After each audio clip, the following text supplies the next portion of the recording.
G'day, I'm Peter. And g'day, I'm Greg. Welcome to Today's Stories from Our Past, a podcast about a history of Australia from about 1800 onwards. The Overland Corner Hotel was delicensed in 1898 but continued as a general store and post office for many years. The hotel reopened in 1965 at the centre of what is now the National Trust of South Australia's Overland Corner Reserve. Today it is a pleasant watering hole on the old coach road just off the Goyder Highway. Flocks of sheep on the river flats are now replaced with flocks of grey nomads. In the last episode, our hardy trekkers had convinced their bullocks that they were really leaving South Australia, and they'd reached the northwest bend in the Murray River on 15 August 1852. Yeah, it'd taken a lot of effort to convince those bullocks to leave, and their progress had been hampered by constant rain, even though they were travelling through what was supposed to be a saltbush desert. They'd only been travelling at 5 miles per day, which is a very slow rate for bullock drivers. Yeah, a very tedious start to the trip.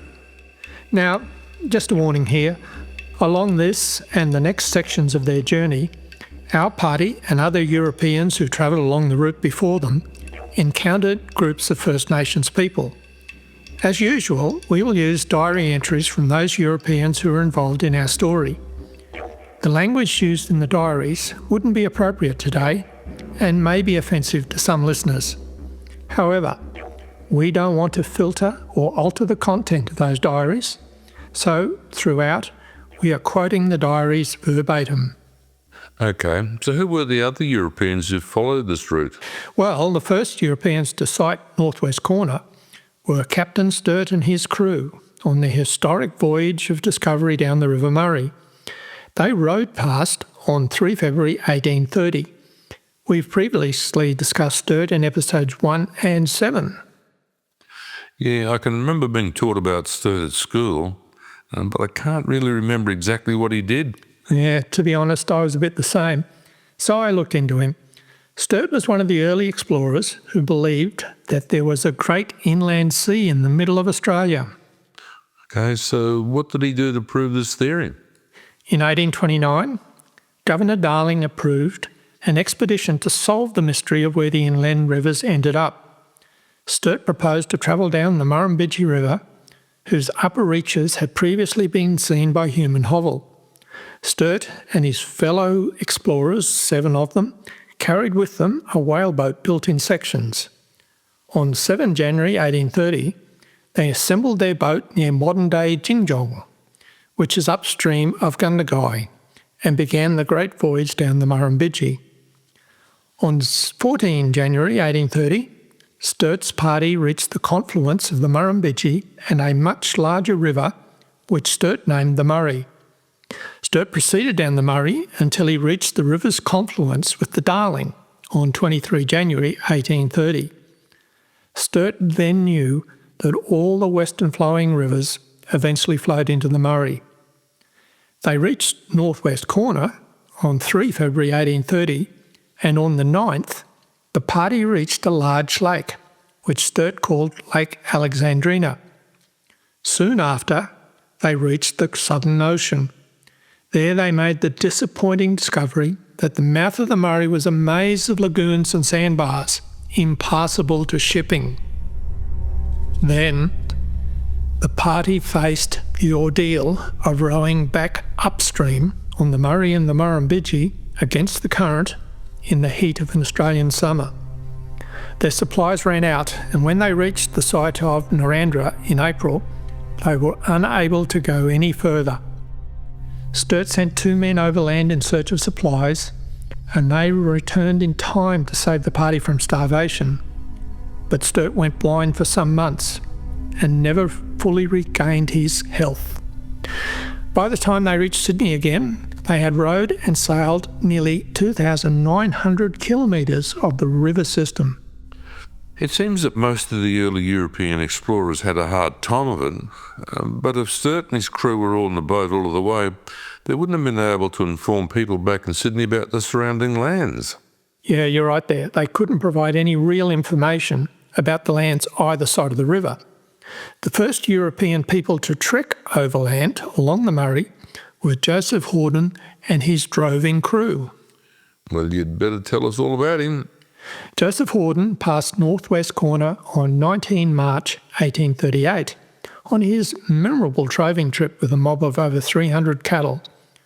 Hawdon pioneered the overland stock route from the eastern states to Adelaide. He kept a diary of his trip, and we'll use extracts from his diary. For about 2/3 of their trek, our hardy group will follow Hawdon's route, but going in the opposite direction. Hawdon was the first European to see many of the features that our trekkers encounter, and he describes what happened at each site. On 19 March 1838, Hawdon wrote, "Today we got round that bend where the Murray ceases flowing to the west and suddenly turns round to the south-southwest, which course it pursues until it enters Lake Alexandrina. We now appeared to be done with the loose sandy country, entering one consisting of open plains thinly sprinkled over with bushes and producing more grass than I had seen on the journey." Well, Hawdon seems to be happy leaving the saltbush and moving into the Mallee. Let's get James O'Donoghue to tell us how our trekkers next progressed. Monday, 16th August. Started about 9 o'clock. Very much disappointed at not having some fish for breakfast, Mr. Neale having promised us some. Went on beyond Yates, about 18 miles journey that day. Camped on the bank of the river. If they'd travelled about 18 miles along the Murray that day, they would have been about the location of Lock Number 2. Lock Number 2 is one of a series of 10 weirs and locks along the Murray, managed by SA Water and the New South Wales Government. These structures are essential for maintaining water levels and facilitating navigation on the river. Weir and Lock Number 1 at Blanchetown was the first to be completed in 1922. Other weirs and locks were progressively constructed, with the Yarrawonga Weir being the last to be completed in 1939, and it's the only weir that doesn't have a lock. There are 14 weirs along the Murray. The weirs at Mildura, Turrambarry and Yarrawonga were constructed primarily for water supply rather than navigation. In addition to these weirs, there is the massive Hume Dam upstream of Albury. Okay, that's interesting, but what have the weirs built in the 1920s got to do with our trekkers in 1852? Well, today the Murray is a controlled stream where houseboats ply up and down. It's now unlikely for any section of the river to run dry completely. Similarly, the effects of major floods are mitigated by these structures. However, in 1852, the Murray was an untamed river, ranging from massive floods to long periods of low flows and droughts. It's during these periods of drought that drovers and others could easily cross the Murray. James O'Donoghue then continues his story. Tuesday, 17th August. Stayed here all day putting in a pole on Jack's Dray.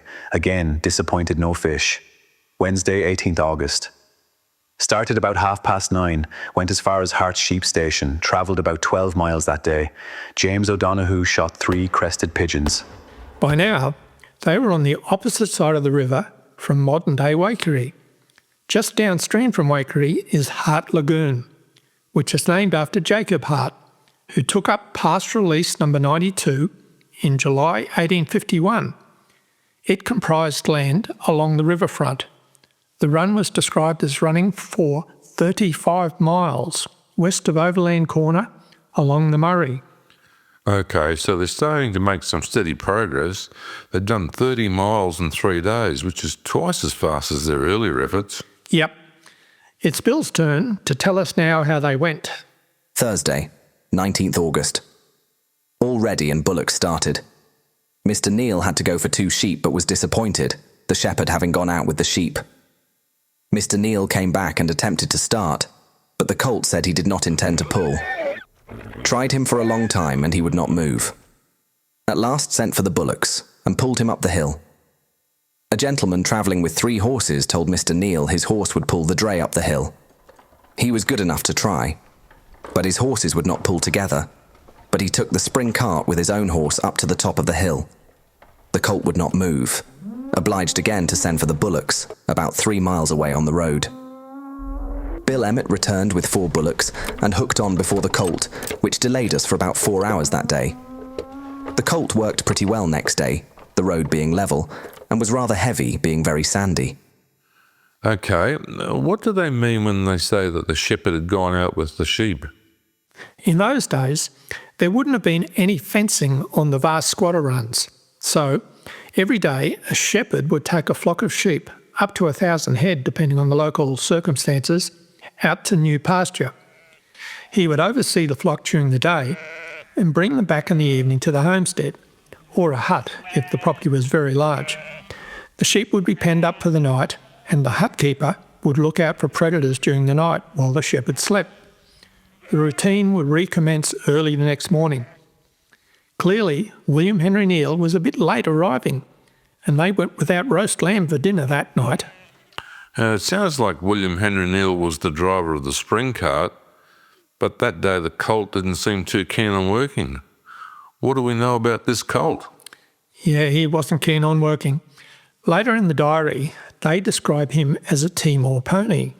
Okay, so what is a Timor pony? And is it too small to be pulling the spring cart on this sandy track? The Timor pony is a breed that was developed on Timor Island in Indonesia. It was likely bred from Indian breeds of horses and ponies that were imported to the island.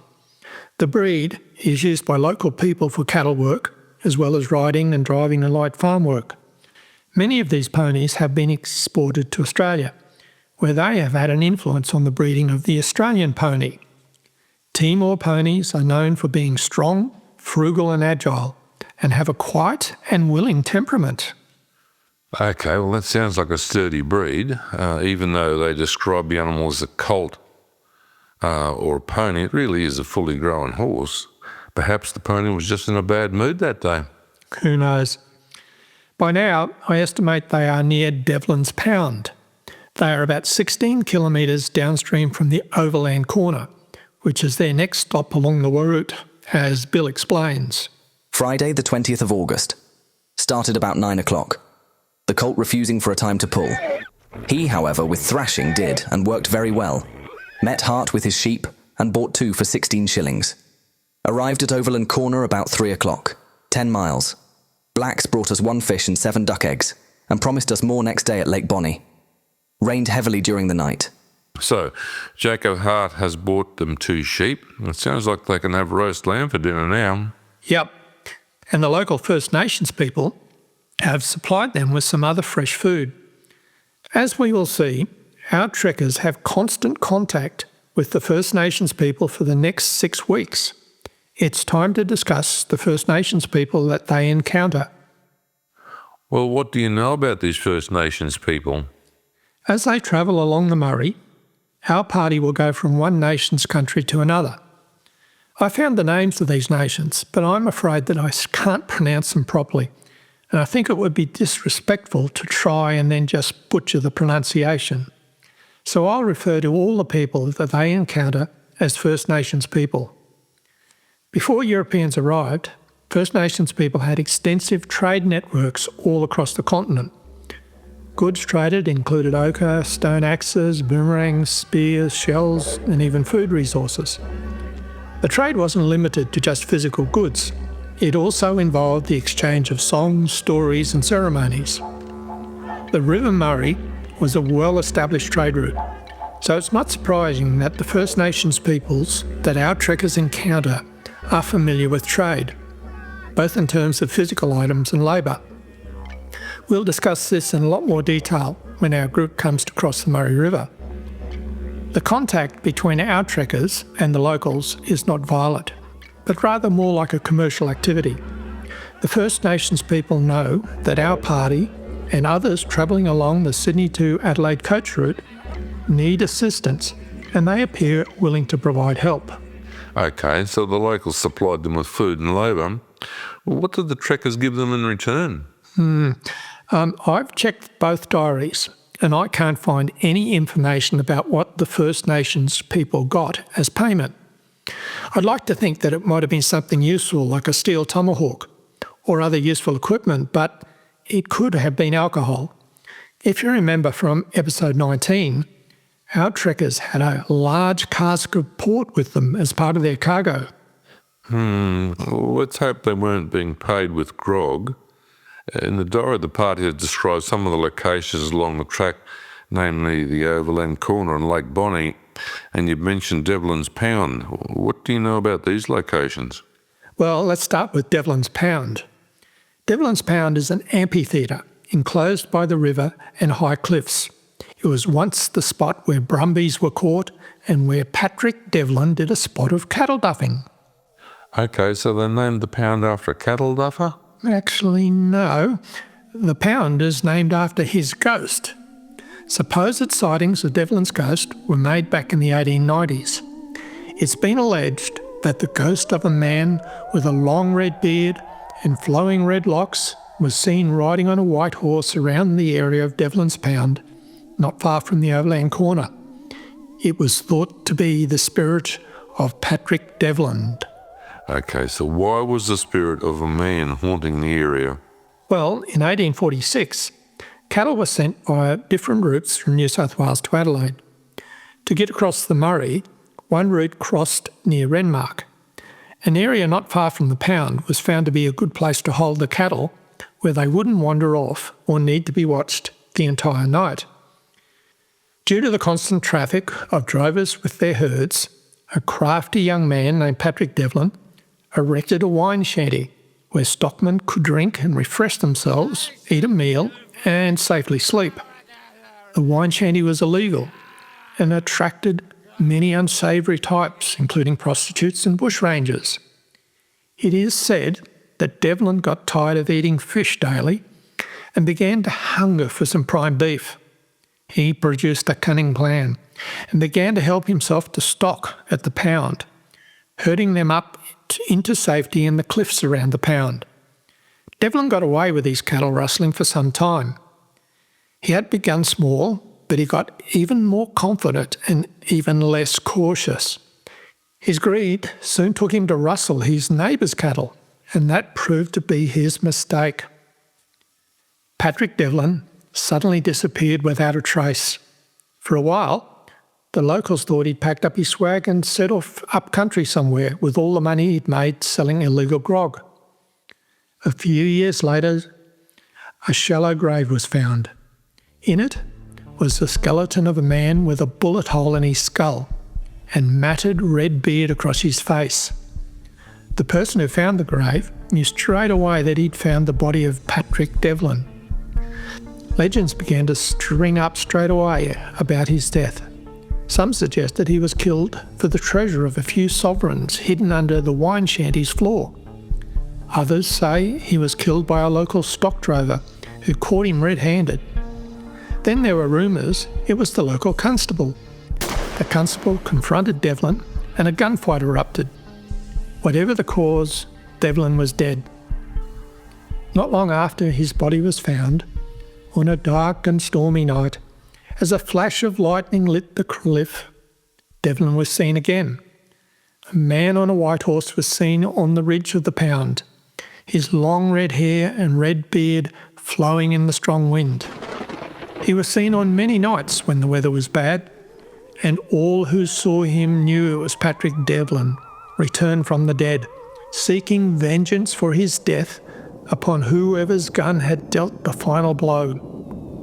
To this day, there is supposed to be a buried saddlebag somewhere in the pound that was put there by a bushranger who never returned to claim it. I assume that our trekkers didn't see Devlin's ghost.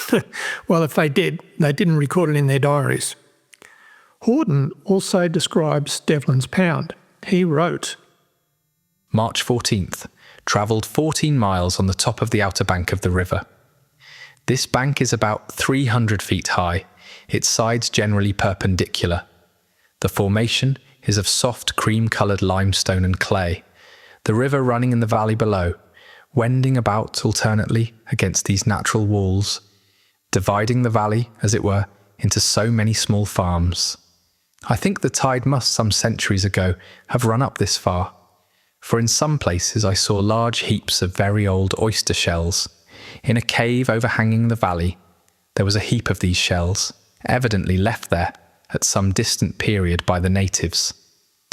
During the journey, I saw every day, when on the river, similar heaps of freshwater mussel shells, which are daily piled there by the present generation of blacks. Whilst riding down in the valley during the day in search of a pass through which to bring the cattle down to water and feed, I tasted the water in many of the holes and found it perfectly salt. 3 blacks passed me on their way to acquaint the next tribe of our approach. They carried a small net full of mussels slung across their shoulders on a spear. As they passed me, trotting along their native path, they saluted me with a laugh and their native Manera. We are friends. The language of these tribes is different from that of the tribes near the junction of the Murrumbidgee, and the people are of a much milder and more friendly disposition. Encamping on the top of the outer bank, my men found a pass and got the stock down to the river to water, and to feed on such herbage as the valley produces. Hawdon is describing middens left by First Nations people. A midden is a heap of waste material thrown away by people in the past. In this case, the shells of river mussels. The recent discovery of ancient river mussel shells by researchers at Flinders University has confirmed that First Nations people have occupied South Australia's riverland for at least 29,000 years.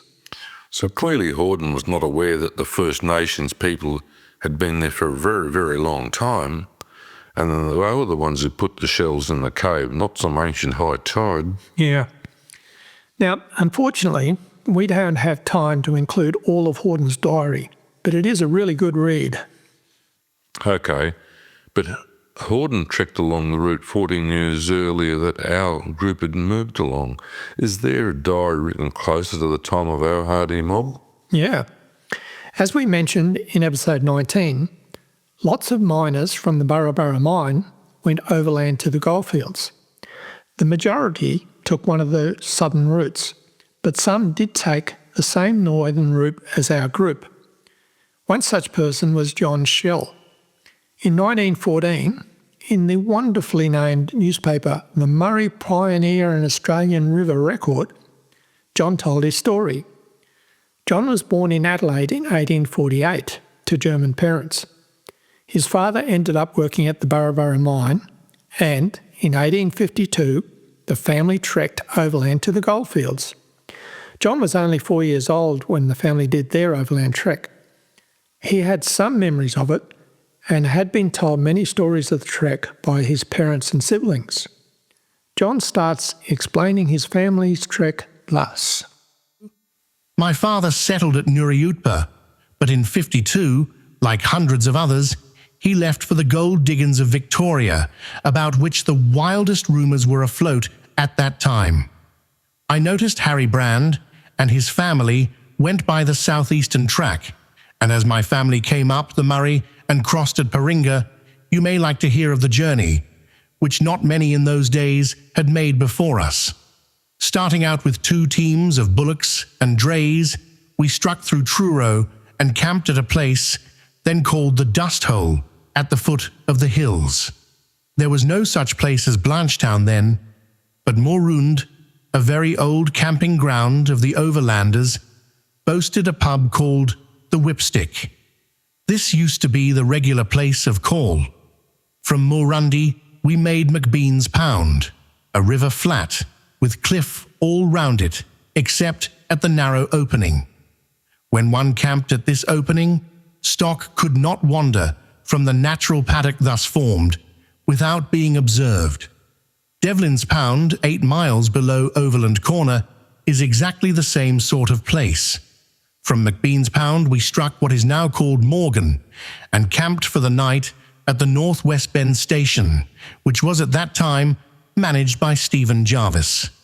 From this point we made Reed's Flat, and so on up to the Yarra, not taking the coach track of today, which from Boggy Flat to Devlin's Pound used to be known as Baggett's Track, after Ned Baggett, who was the first to cut through it, but keeping in closer to the river. At Overland Corner, we came across great numbers of blacks on the flat and in the river bends. Of course, at that time no one was living there, and so the black man was unmolested.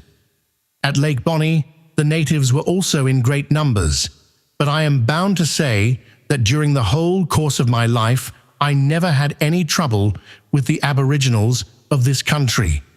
My father always carried firearms, but we had no occasion to use them, and to my mind, at any rate in places such as Bendigo and Ballarat, it was the white man, and not the black, we had to fear.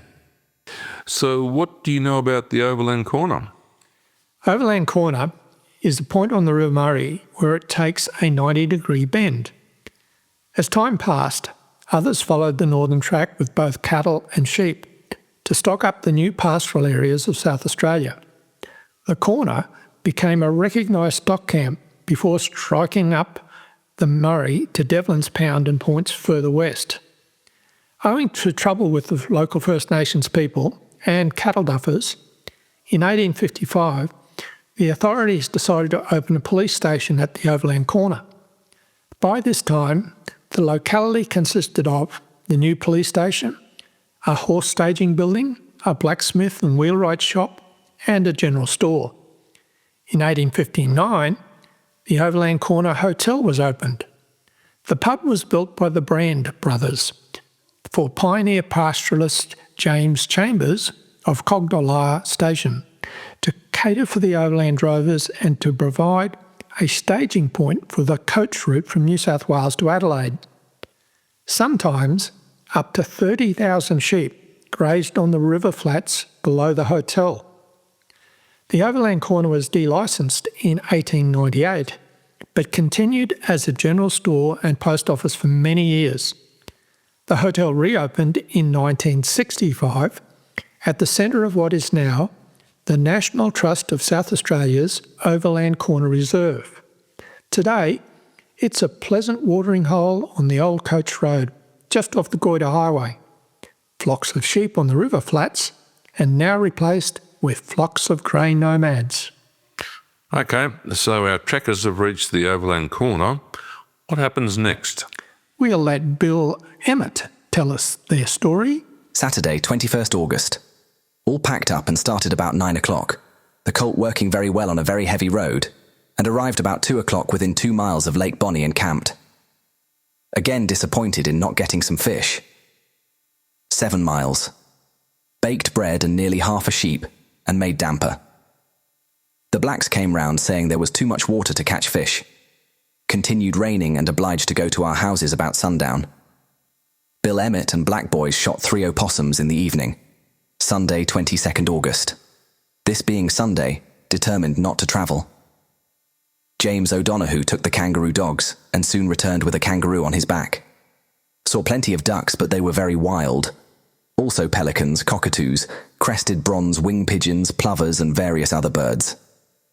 The weather very cold and showery. Kept hind quarter of the kangaroo and gave the rest to the natives. The quarter we intended to cook next day. Okay, so they've reached Lake Bonney. I presume that you know something about this place. Yep. Well, firstly, its name. Joseph Hawdon named the lake after his travelling companion, Charles Bonney. On 12 March 1838, Hawdon reached the lake. He described the lake and its naming thus. At sunset, we opened on plains, sprinkled with tufts of grass. I discovered a fine lake of fresh water, about 30 miles in circumference, and on its margin we encamped. Kangaroos appeared to be rather numerous here. The blacks were encamped further along the lake, and from the noise they made, we knew they must have noticed our arrival. It was a beautiful moonlight night, and I strolled out along the edge of the lake to shoot some ducks which were seen on the water in thousands. On discharging our guns, the echo of the report rolled along the water magnificently. One would have supposed that 100 shots had been fired at the same moment. As the reports died away, the lake became perfectly alive with the myriads of live fowl in motion on its surface, screaming and cackling with alarm at the novel sound. Gradually, the flapping of their wings and the splashes as they alighted in the water ceased, and they again settled upon the lake in solemn stillness. The wild, sweet, musical note of the swans was heard over our heads, as they returned to rest upon the bosom of the lake after feeding during the day amongst the reeds on the river. As we lay enjoying this delightful scene, we could now and then catch the distant noises of a tribe of natives as they were disputing, with much emotion about this our extraordinary inroad upon their territory. The native name for this fine lake is Nukamka, but in virtue of my privilege as its first European discoverer, I named it Lake Bonney, after my friend and fellow traveller, Mr. M.C. Bonney, whose company contributed so much to the pleasure of my expedition. I find it interesting that Hawdon seems to be able to communicate with the locals sufficiently well that he can work out their name for the lake. After all, Hawdon is supposed to be the first European to have travelled through the area. Hawdon then describes what happens on the next day. March 13th. At daybreak, 2 of our men went back to the place where we depastured the stock yesterday to bring up a heifer that had been left behind, and after galloping the whole way there and back, they rejoined us about noon. They told me that, on arriving at the place, they found the blacks approaching the heifer with their spears, with the intention, as was supposed, of killing her. But no sooner did they catch sight of the men galloping up the hill towards them than they took to their heels and soon disappeared. On the edge of Lake Bonney, I collected a quantity of nitre. The water has rather a sweet taste, but not unpleasantly so. After a good deal of ceremony, the natives were induced to approach our tent, accompanied by their women and children. I counted in all 163. They informed me that most of their men were gone to a fight, at a lake to the northward. Amongst these who were left to protect the women and children, there were not more than 30 able men. They afforded us a good deal of amusement during our halt. Our dogs did not like to see so much familiarity between us and the blacks. But although they did not interfere so long as the natives kept a respectful distance, yet whenever one of the tribe laid his hands upon a single article belonging to us, one or other of our canine friends would be sure to catch him by the heels, and when the fellow, on recovering himself, lifted up his spear, and in his rage endeavoured to kill the dog, 2 or 3 of his companions would promptly interfere, and hold his arms until his passion had cooled down. On the plains around this lake, the grass is rather more plentiful, though still very thinly scattered. So Lake Bonney sounds like a very pleasant place, full of bird life. A good place to stop and water the bullocks and horses. I assume from the diaries that there wasn't any European settlement when they passed through. Yep. When our trekkers passed through, there wasn't any permanent settlement there, but within a few years, Lake Bonney Hotel was constructed. William Napier and William Parnell emigrated to Adelaide from Guernsey in 1855. They found work timber cutting along the Murray, but the work was often uncertain, so in 1859, Parnell and Napier managed to open the Lake Bonney Hotel. In 1863, Napier purchased the land and hotel from Parnell. The overland route was still being used for driving and was now also a mail route, but it eventually declined in use, and in about 1876, Napier left Lake Bonney to run the Overland Corner Hotel. Today, the ruins on the site are the remains of the 11-room hotel that they built and a separate hut for stores. Well, that's good. So our hardy trekkers really seem to be making some good progress now. But what happens next? You'll have to wait until our next episode to see if their good luck holds. So, it's goodbye from me. And it's goodbye from me. Thank you.